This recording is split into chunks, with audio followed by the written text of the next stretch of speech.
আজ থেকে 100 বছর পর ক্যালেন্ডারের পাতায় যখন 2124 সাল, আমাদের প্রায় প্রত্যেকের দেহ তখন মাটির নিচে, অস্তিত্ব তখন রূহের জগতে। ইতিমধ্যে ফেলে যাওয়া আমাদের সেই সুন্দর বাড়িটা হয়তো পরবর্তী প্রজন্ম ভোগ করছে।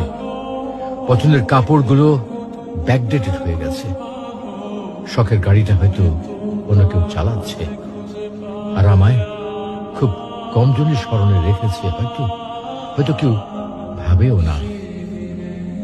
হাতে তাদের সময় নেই, যাদের জন্য এত কিছু করতে করতে নিজের জীবনটাই শেষ করে দিয়েছিলাম। আচ্ছা, বাস্তবতার এই জীবনে আপনি আপনার দাদাকে কতবার স্মরণ করেন? আপনার দাদির কথা আপনি কখনো কি আপনার মনে পড়ে? পৃথিবীর বুকে আজকে এই বেঁচে থাকা, এত হইচই, এত মায়া কান্না এভাবেই চলছে। গত হওয়া অসংখ্য প্রজন্মকে টপকে আমরা এই জীবন লাভ করেছি। তেমনি ভাবে আগামীতে অসংখ্য প্রজন্মের ভিড়ে হারিয়ে যাবে আমাদের এই জীবন।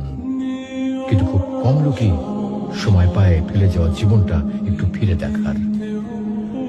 বাস্তবতা হচ্ছে এই জীবনটা আমাদের কল্পনার চেয়েও অনেক অনেক ছোট।